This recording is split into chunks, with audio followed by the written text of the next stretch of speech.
योगी राज में यूपी की कितनी बदली तस्वीर। हिंदू राष्ट्र की चिंगारी बनेगी ज्वाला। अब की बार क्या होगा 400 पार। किन्नर महामंडलेश्वर की सबसे बड़ी भविष्यवाणी देखिए सिर्फ धर्म ज्ञान पर। कहते हैं कि एक सन्यासी से अच्छा राजा कोई नहीं। मैं बात यूपी के मुख्यमंत्री योगी आदित्यनाथ की करना चाहती हूँ आपके समक्ष। आपने काशी घूमा है, मथुरा भी घूमा है और जन जन आप यूपी के तो आप दर्शन करते ही करते हो। आज का यूपी, आपने जिस तरह से यूपी को शुरुआत से लेकर अब तक देखा कितना बदल चुका है और योगी आदित्यनाथ से आपको कितनी उम्मीदें हैं, क्या लगता है उनका भविष्य किस ओर जाते हुए आप खुद देख पा रही हैं? देखिए जी, मैं पहले भी योगी आदित्यनाथ जी का सराहना करती आई हूँ और आज भी मैं गलत कभी नहीं कहूँगी। जो सत्य है वो है।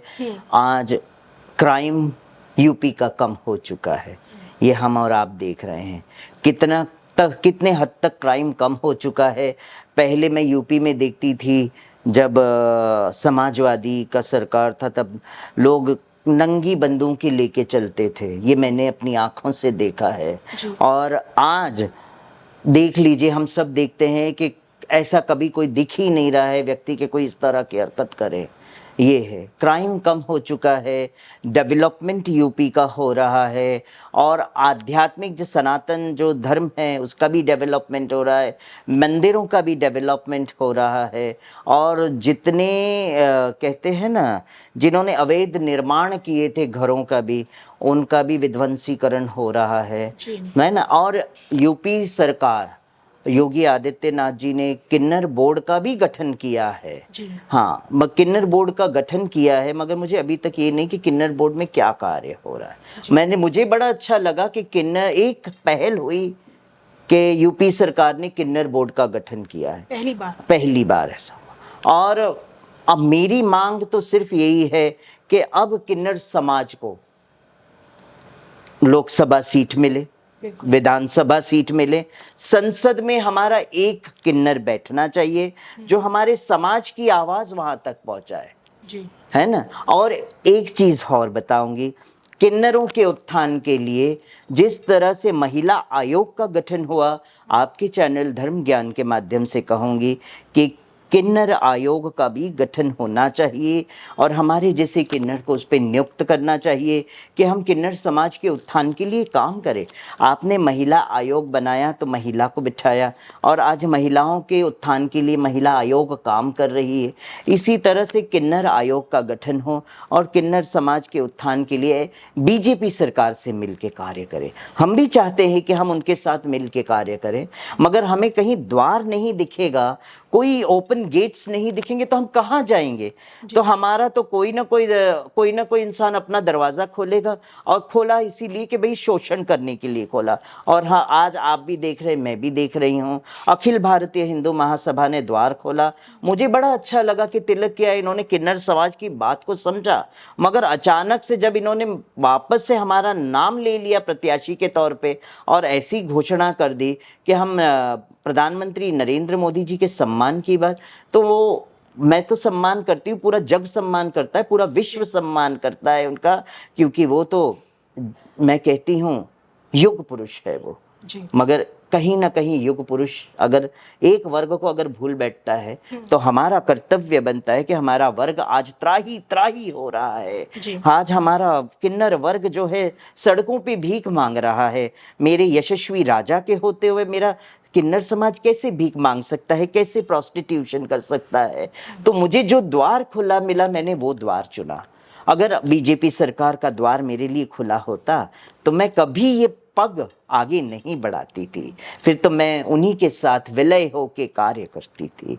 आज भी आपके चैनल के माध्यम से मैं यही कह रही हूँ, आज भी ये किन्नर इंतजार कर रही है, आज भी ये अर्धनारेश्वर इंतजार कर रही है, आज भी ये ब्रहनल्ला इंतजार कर रही है, आज भी ये श्रीखंडी इंतजार कर रही है कि कब हमारा तिलक करें और हमें उस पद पे बिठाए कि हम हमारे किन्नर समाज का नेतृत्व करें और लोकसभा, विधानसभा और संसद में अपनी आवाज़, अपनी बात, अपने समाज की बात रख सकें। उम्मीद है कि आपकी ये आवाज़ हम देश के प्रधानमंत्री नरेंद्र मोदी जी तक ज़रूर पहुंचाएं। और इसी के साथ क्या लगता है, मोदी जी ने जो 400 पार का नारा दिया है बहुत बड़ा है, क्योंकि 400 प्लस सीटें 1984 में इंदिरा गांधी जी की मृत्यु के बाद राजीव गांधी ही ला पाए थे। कांग्रेसियों का सबसे बड़ा रिकॉर्ड है। अगर उनको चाहिए 400 पार, तो मैं कहती हूँ ये किन्नर महामंडलेश्वर अर्धनारीश्वर का स्वरूप, बृहन्नल्लाह का स्वरूप और श्रीखंडी, जो श्रीखंडी महाभारत में गंगा पुत्र के ऑपोजिट खड़ी थी, उनकी मृत्यु का कारण बनी थी, मगर ये कलयुग की श्रीखंडी उनके लिए सौभाग्य का कारण बनेगी, आशीर्वाद का कारण बनेगी। बस मैं तो इंतजार कर रही हूँ कि कब हमें हमारा स्थान हमें दें। मैं स्वयं पूरे बनारस के बीच में आके राज तिलक करके जाऊंगी, और 400 पार नहीं हुआ तो मैं अपना आत्मदाह कर लूंगी वहीं पर ही। 400 पार होके रहेंगे, खाली हमारी एक बात का मान और सम्मान रख ले बस, और कुछ नहीं चाहिए। बिल्कुल, क्योंकि मैं एक ही चीज कहती हूँ, मैं तो मेरे कान्हा की दीवानी हूँ, ऐरी मैं तो प्रेम दीवानी, मेरो दर्द ना जाने कोई, जाने तो जाने मारो गिरधर गोपाल, दूसरों न कोई। मैं किन्नर हूं, प्रेम दीवानी हूं कान्हा की, मगर मेरे दर्द को कोई नहीं समझा, हमारे दर्द को पूरा विश्व नहीं समझा, हमारे दर्द को। और आपने स्वयं देखा, चक्रपाणी भी नहीं समझा हमारे दर्द को, और हमें उलझा दिया इन सब चीजों में। कोई बात नहीं, जाको रखे साइया मार सके न कोई, है ना। बिल्कुल। इसी के साथ बस मेरा एक अंतिम सवाल है, हिंदू राष्ट्र को लेकर हमेशा मांग उठती रही है, किन्नर समाज से आपकी आवाज़ क्या कहती है हिंदू राष्ट्र को लेकर?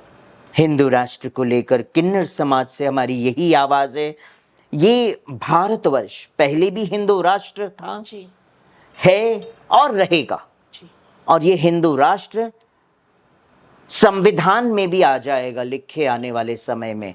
क्योंकि जब मैं कहती हूँ, हम सब अपने आप को कहते हैं हम हिंदू है, हम हिंदुस्तान में रहते हैं, चाहे मेरे मुस्लिम भाई भी कहते हैं कि हम हिंदू है ना, क्रिश्चियन कहते हैं हम भी हिंदू है, ईसाई कहते हैं हम भी हिंदू। जब सब हम हिंदू ही है, तो हिंदू राष्ट्र घोषित होने में मेरे ख्याल से तो समाज को कोई आपत्ति नहीं होनी चाहिए, और ना होगी, है कि नहीं।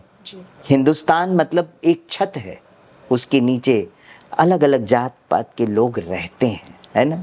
तो हिंदू तो हम सब है, बिल्कुल, और हिंदू राष्ट्र घोषित होने में कोई आपत्ति नहीं होनी चाहिए।